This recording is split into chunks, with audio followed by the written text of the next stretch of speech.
नमस्कार दोस्तों, LAC के एक और एपिसोड में आप सभी का बहुत बहुत स्वागत है। आज के एपिसोड में दोस्तों बात करेंगे कि आखिर किस तरीके से प्रधानमंत्री नरेंद्र मोदी ने साइप्रस में जाके टर्की की सरकार को चैलेंज कर दिया है और टर्की का एक प्रोपोगेंडा है टर्किश एक्सपेंशन, इसको चैलेंज कर दिया है। किस तरीके से क्या है आप आज की वीडियो में देखेंगे। लेकिन दोस्तों दूसरी खबर भी कवर करेंगे जिसके अंदर बताया जा रहा है कि ईरान और इसराइल की वॉर के अंदर पाकिस्तान कूद चुका है और बताया जा रहा है, खबरें आ रही है कि पाकिस्तान इसराइल के ऊपर कभी भी न्यूक्लियर बॉम्ब गिरा सकता है। तो दोस्तों अपन अपनी अब खबरों की ओर बढ़ते हैं।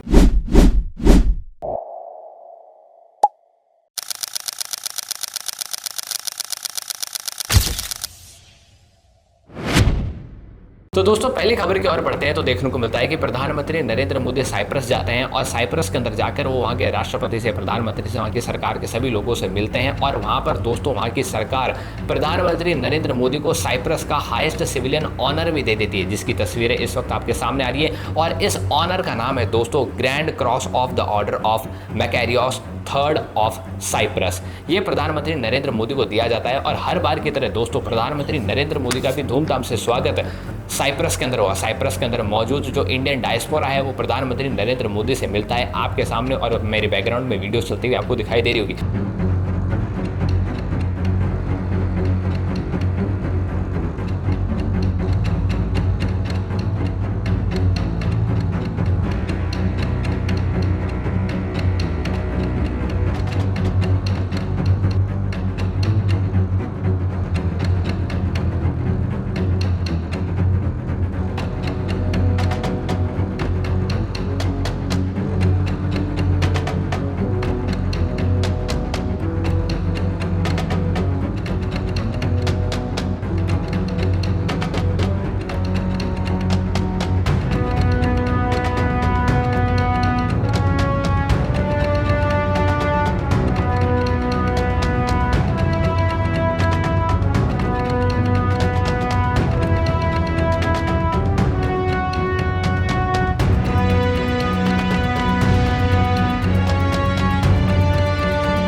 लेकिन दोस्तों सवाल ये है कि आखिर प्रधानमंत्री नरेंद्र मोदी यानी कि इंडिया की जो एंगेजिंग तरीके से एक एंगेजमेंट दिखाई दे रही है साइप्रस की सरकार के साथ, ये आखिर क्यों दिखाई दे रही है। दोस्तों 20 साल के इतिहास में भारत के प्रधानमंत्री पहली बार साइप्रस विजिट कर रहे हैं। इससे पहले इंदिरा गांधी ने साइप्रस को विजिट किया था साल 2002 में, उसके बाद में अटल बिहारी वाजपेयी ने साइप्रस को विजिट किया था और अब जून 2025 के अंदर प्रधानमंत्री मोदी साइप्रस को विजिट कर रहे हैं। और दोस्तों अब मैं आपको लेके जाना चाहूँगा साइप्रस की ज्योग्राफिकल लोकेशन पर, जहां आपको देखने को मिलेगा कि साइप्रस टर्की के जस्ट नीचे मौजूद है।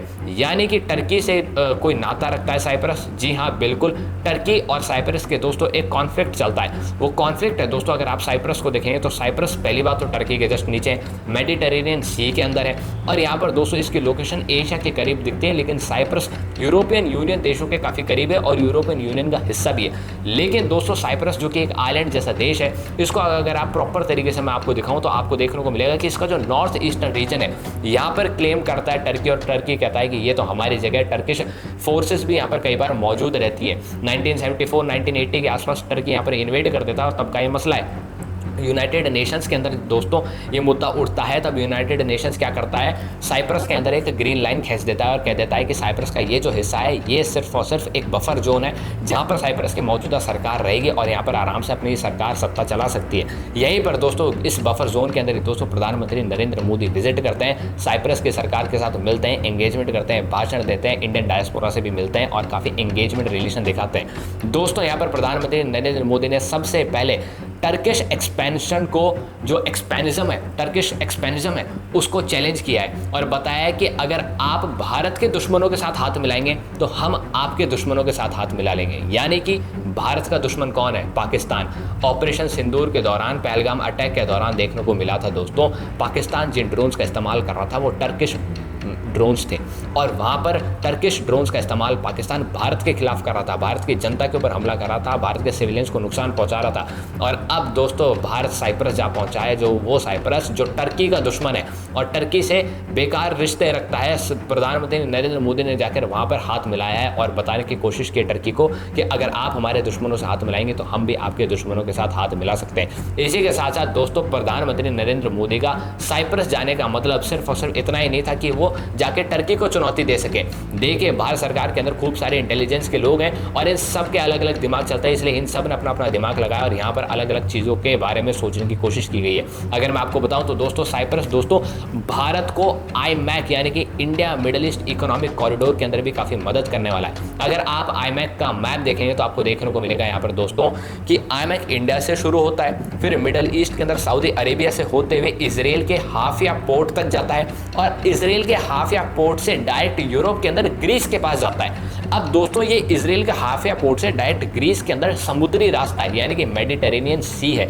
इस मेडिटेरेनियन सी के अंदर दोस्तों अगर किसी शिप को, किसी ट्रेड की माल ले जाने वाली शिप को डॉक करना होगा तो दोस्तों बड़ी आसानी से साइप्रस के अंदर डॉक कर सकती है। इसलिए यहाँ पर दोस्तों देखने को मिल सकता है कि साइप्रस IMEC कॉरिडोर के अंदर अहम भूमिका निभा सकता है। वो इसलिए क्योंकि साइप्रस के अंदर दोस्तों अगर बैंक्स का स्ट्रक्चर देखें तो वो काफ़ी बहुत बढ़िया है। अगर यहाँ पे प्रॉपर तरीके से शिपिंग डॉकयार्ड्स को देखें तो वो भी बहुत बढ़िया है। यहाँ पर खूब सारे वेल सेटल्ड शिपिंग पोर्ट्स हैं और यहाँ पर आसानी से शिप्स को पोर्ट किया जा सकता है, डॉक किया जा सकता है, बड़ी ही आसानी से रेस्ट लिया जा सकता है एक तरीके से। तो साइप्रस दोस्तों एक पोर्ट का हब बन सकता है IMEC कॉरिडोर के अंदर, जिससे पहले डायरेक्ट हाफिया पोर्ट आता है और यहाँ पर सबको मदद मिलने की कोशिश हो रही है। आपको यहाँ पर क्या समझने को मिल रहा है? आपको दोस्तों यहाँ पर ये समझने को मिल रहा है कि प्रॉपर तरीके से अगर इसको एनालाइज करें तो इंडिया अगर IMEC कॉरिडोर के अंदर है तो इंडिया साइप्रस को भी इसके अंदर इन्वॉल्व करना चाहता है। इंडिया IMEC को थोड़ा बड़ा बनाना चाहता है, IMEC के जरिए सबको फायदा पहुंचाना चाहता है और इस प्रोजेक्ट को भी फायदे में रखना चाहता है। प्रॉपर तरीके से देखने को मिलता है कि जहाँ इंडिया टर्की जैसे देश को टारगेट कर सकता है, चैलेंज कर सकता है, अपने दुश्मनों को बता सकता है कि आखिर भारत क्या चीज़ है, तो भारत व्यापार के मामले में भी बहुत आगे जा सकता है और अलग अलग चीज़ों को एक्सप्लोर कर सकता है। एक्सप्लोरेशन से दोस्तों याद आया कि साइप्रस के अगर आप फिर से लोकेशन देखेंगे तो दोस्तों ये मेडिटेरेनियन सी के अंदर है, जहाँ पर दोस्तों काफ़ी अच्छा खासा नेचुरल गैस के भंडार बताए जाते हैं और साइप्रस अलग अलग मात्रा में मेडिटेरेनियन सी के अंदर नेचुरल गैस को एक्सप्लोर करता रहता है। लेकिन इस बीच दोस्तों टर्किश फर्म्स भी यहाँ पर एक्सप्लोरेशन करते रहते हैं। भारत यहाँ पर दोस्तों साइप्रस के साथ फायदा पहुँचाना चाहता है और फायदा उठाना चाहता है कि भारत भी यहाँ पर नेचुरल गैस का एक्सप्लोरेशन करें, भारत को भी नेचुरल गैस अच्छी मात्रा में मिले और साइप्रस के साथ एक प्रॉपर तरीके से डील साइन हो जाए। प्रॉपर तरीके से छोटा सा देश है साइप्रस, आप देख सकते हैं कि किस तरीके से भारत के लिए फायदेमंद बन के निकल कर आ रहा है और यहाँ पर यह भी देखने को मिल रहा है कि भारत की जो लीडरशिप है वो यहाँ पर कितनी प्रॉपर तरीके से काम करती दिखाई दे रही है। लेकिन दोस्तों अब अगर अपन आगे बढ़े ईरान और इजराइल वाले मैटर पे तो देखने को मिलता है कि 13 जून को सबसे पहले इजराइल ने ईरान के ऊपर अटैक कर दिया था। अब दोस्तों वो जो अटैक इजराइल ने किया था उसके ऊपर भी अलग अलग बातें निकल कर आ रही है। बातें यह हैं दोस्तों कि आखिर इजराइल ने इतना घातक अटैक कर कैसे दिया।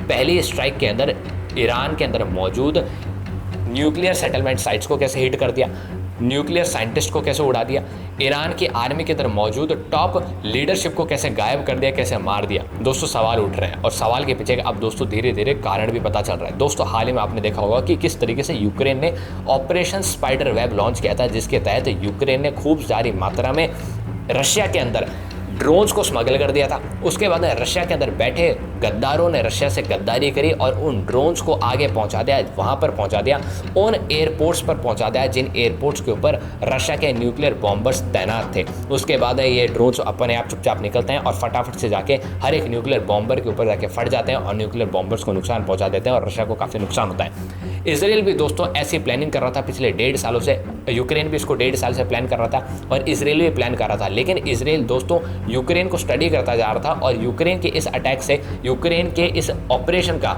सक्सेस रेट निकालने की कोशिश करी और सक्सेस रेट दोस्तों लगभग 100% था, क्योंकि रशिया को काफ़ी नुकसान हुआ था। तो इजराइल ने सोचा हम भी ऐसा कर सकते हैं, लेकिन दोस्तों इजराइल ने मोसाद के जरिए ड्रोन्स नहीं बल्कि इराक के रास्ते ईरान के अंदर खूब सारी छोटी मोटी मिसाइल्स स्मगल कर दी और इन मिसाइल्स को दोस्तों ले जाके खड़ा कर दिया गया ईरान के डिफेंस सिस्टम के पास से।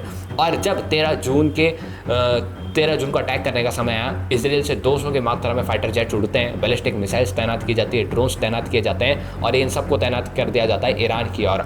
अब दोस्तों जैसे ये घुसने वाले होते हैं ईरान के एयर स्पेस के अंदर, मोसाद के जो एजेंट्स ऑलरेडी स्मगल करके मिसाइल्स ईरान के अंदर लेकर गए थे, वो मिसाइल्स दोस्तों ले जाके खड़ी कर देते हैं उन डिफेंस सिस्टम के पास है जो ईरान के पास मौजूद है। उसके बाद दोस्तों ये अटैक होता है, मिसाइल वहीं से ईरान के अंदर से मिसाइल छूटती है, ईरानी की डिफेंस सिस्टम को उड़ा देती है और फिर उसके बाद इसराइल के 200 फाइटर जेट अंदर घुसते हैं और अपने टारगेट्स को हिट कर वापस आ जाते हैं।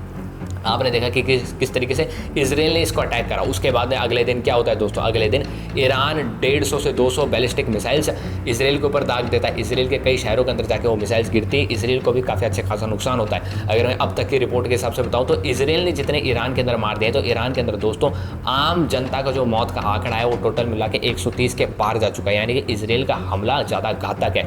लेकिन दोस्तों यहाँ पर बात मैं करना चाहता हूँ पाकिस्तान की। आपने स्टार्टिंग में सोचा होगा कि आखिर मैंने स्टार्टिंग में ऐसे कैसे कह दिया कि पाकिस्तान इसराइल के ऊपर न्यूक्लियर बॉम्ब गिरा देगा। जी हाँ दोस्तों, ये मैंने नहीं कहा था, ये असल में ईरान के एक ऑफिसर ने कहा था, जिनकी फोटो इस वक्त आपके सामने है। इनका नाम है मोहसन रिजवी। इनका कहना है कि ईरानियन नेशनल सिक्योरिटी काउंसिल के ये मेंबर है और इनका ऐसा कहना है कि अगर ईरान के ऊपर इसराइल न्यूक्लियर बॉम्ब गिरा देता है तो पाकिस्तान इसराइल के ऊपर न्यूक्लियर बॉम्ब गिरा देगा। अब ऐसा इन्होंने इसलिए ऐसा कहा, वो इसलिए क्योंकि दोस्तों इनको पता है कि पूरे इस्लामिक देशों के अंदर, जैसे कि पाकिस्तान के पास 170 के आसपास न्यूक्लियर बॉम्ब्स है, ईरान अपने न्यूक्लियर बॉम्ब्स बना रहा है और इसराइल के पास दोस्तों 90 के आसपास न्यूक्लियर बॉम्ब्स है। तो अगर इसराइल के ऊपर ईरान ज़्यादा हमले करता रहता है और ईरान रुकता नहीं है और इसराइल आखिर में तंग आकर और अपने अस्तित्व को खतरा बताकर ईरान के ऊपर न्यूक्लियर बॉम्ब गिरा देता है, तो फिर दोस्तों ईरान क्या कह रहा है, ईरान ऐसा कह रहा है कि अगर ऐसी सिचुएशन आती है तो पाकिस्तान आपके ऊपर न्यूक्लियर बॉम्ब गिरा देगा। पाकिस्तान दोस्तों डरा बैठा है।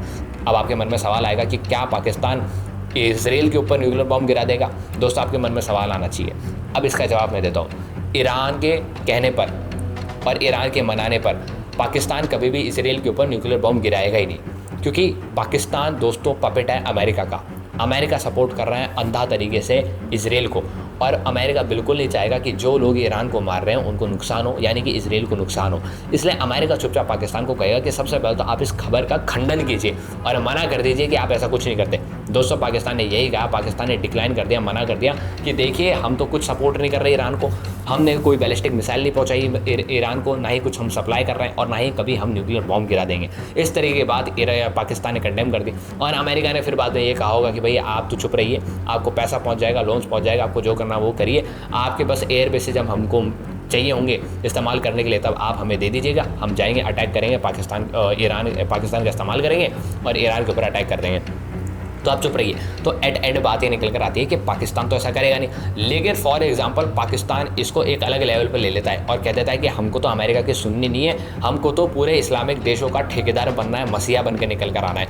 और पाकिस्तान कह देता है कि अब हम तो इसराइल के ऊपर अटैक करने वाले। तो क्या दोस्तों आपके मन में सवाल आएगा, क्या इसराइल ने इसकी तैयारी कर रही है? जी हाँ दोस्तों, इसराइल ने इसकी तैयारी कर रही है और ये आज की तैयारी नहीं है, ये साल 2013 से भी पहले की तैयारी है। इसके अंदर मैं आपको एक इंटरव्यू दिखाना चाहूँगा बेंजामिन नेतन्याहू का, जो उस वक्त भी इसराइल के प्रधानमंत्री थे और आज भी इसराइल के प्रधानमंत्री हैं। उसके अंदर आपको देखने को मिलेगा कि आखिर बेंजामिन नेतन्याहू क्या कह रहे हैं। बेंजामिन नेतन्याहू से पूछा गया कि आखिर आपके आने वाले चैलेंजेस क्या हैं, इसराइल के आने वाले चैलेंजेस क्या हैं। दोस्तों बेंजामिन नेतन्याहू चाहते तो बड़े लिबरल बन सकते थे और कह सकते थे कि हमारे आने वाले चैलेंजेस हैं climate change, environment, desertification, pollution, electric vehicles आनी चाहिए, पेड़ नहीं कटने चाहिए। लिबरल बनने के लिए वो ये सब चीज़ें कह सकते थे, हीरो बन सकते थे, मसीहा बन सकते थे, बड़े बड़े एक्टिविस्ट के नेता बन सकते थे, ठेकेदार बन सकते थे। लेकिन दोस्तों उन्होंने ऐसा नहीं कहा। उन्होंने कहा कि इसराइल की सबसे बड़ी समस्या है कि अगर इस्लामिक रिजीम्स के पास न्यूक्लियर वेपन्स आ जाएंगे तो इसराइल के अस्तित्व को खतरा हो जाएगा। और जब उनसे पूछा गया कि ऐसे कौन से देश हैं, तो दोस्तों वो कहते हैं कि एक पहला तो है ईरान और दूसरा है पाकिस्तान। अब आप वो वीडियो सुनिए। The greatest mission that we have is to prevent a militant Islamic regime from meeting up with nuclear weapons or from nuclear weapons meeting up with a militant Islamic regime. The first is called Iran, the second is called Pakistan, because if these radical regimes have nuclear weapons, they will not obey the rules that have been obeyed in the last almost 7 decades. अब आपने ये video सुन ली, आपको ये video सुन के क्या समझ आ रहा है? आपको सिर्फ और सिर्फ दोस्तों इजराइल की वर्कोलॉजी और बेंजामिन नेतन्याहू की आइडियोलॉजी का पता चल रहा है। बेंजामिन नेतन्याहू बड़े ही क्लियर हैं अपने मामलों के लेकर और बताने की कोशिश कर रहे हैं कि देखिए, अगर ईरान को हमने, जब तक ईरान न्यूक्लियर बॉम्ब नहीं बना रहा है तब तक हमने ईरान को रोक रखा है, ठीक है। इसराइल का यही तो कहना है कि हमने ईरान के ऊपर अटैक इसलिए किया है क्योंकि अगर हम अटैक समय रहते नहीं करते तो ईरान 15 न्यूक्लियर बॉम्ब बना लेता, पूरे यूरोप को हिट कर सकता था, अमेरिका की ईस्टर्न कोस्ट को हिट कर सकता था और इसराइल का तो अस्तित्व मिटा सकता था। इसलिए हमने ईरान के ऊपर अटैक करा है। तो जब तक ईरान न्यूक्लियर बॉम्ब नहीं बना लेता तब तक तो हम ईरान को इस तरीके से कंट्रोल रखेंगे। लेकिन पाकिस्तान जो न्यूक्लियर बॉम्ब बना चुका है उसके ऊपर भी दोस्तों जाहिर सी बात है बेंजामिन नेतन्याहू, इसराइल की मोसाद ने कुछ सोच के रख रखा होगा और वो हो सकता है बड़ा खतरनाक हो।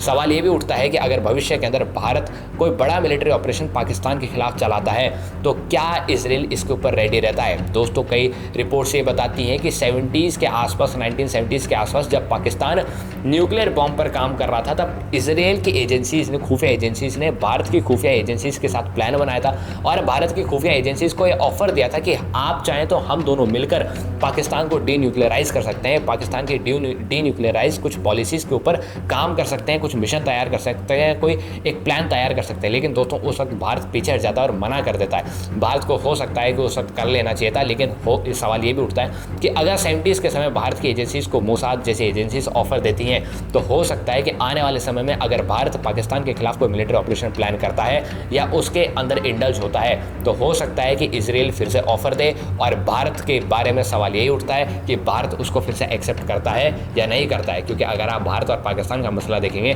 तो दोस्तों भारत और पाकिस्तान का मसला तभी हल हो पाएगा जब भारत पाकिस्तान को डीन्यूक्लियराइज कर देगा। आप क्या सोचते हैं इन सब चीज़ों के बारे में? नीचे कमेंट बॉक्स में लिखिए। जय हिंद, जय भारत। LAC को सब्सक्राइब कीजिए।